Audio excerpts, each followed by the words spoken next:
বন্ধ রুমে অন্য কিছু করাতে চেয়েছিলেন পরিচালক, এমন মন্তব্য করেছেন জেসমিন। মুম্বাইয়ের ঝলমলে বিনোদন দুনিয়ার আড়ালে লুকিয়ে থাকা অন্ধকার দিকের কথা আবারও সামনে এলো। টেলিভিশন ও বলিউডে পরিচিত মুখ অভিনেত্রী জেসমিন ওয়াসিন সম্প্রতি নিজের জীবনের এক দুঃসময়ের অভিজ্ঞতা শেয়ার করেছেন, যা শুনে স্তব্ধ অনেকেই। সম্প্রতি এক সাক্ষাৎকারে জেসমিন জানান, ঘটনাটি ঘটেছিল মুম্বাইয়ের জুহুর একটি হোটেলে। একটি অভিনয়ের জন্য অডিশনের ডাক পান তিনি। হোটেলের লবিতে গিয়ে দেখেন আরও কয়েকজন তরুণী অপেক্ষা করছেন অডিশনের জন্য। প্রথমে সবকিছু স্বাভাবিক লাগলেও কিছুক্ষণ পর পরিস্থিতি মোড় নেয় অন্যদিকে। জেসমিনের ভাষায় দৃশ্যটি ছিল, প্রেমিক চলে যাচ্ছে আর আমাকে আটকাতে হবে। আমি দৃশ্যটি অভিনয় করছিলাম, কিন্তু পরিচালক কোনোভাবেই সন্তুষ্ট হচ্ছিলেন না।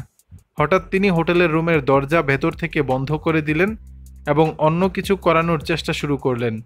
অভিনেত্রী বলেন, ওই পরিচালক তখন স্পষ্টতই মদ্যপ ছিলেন।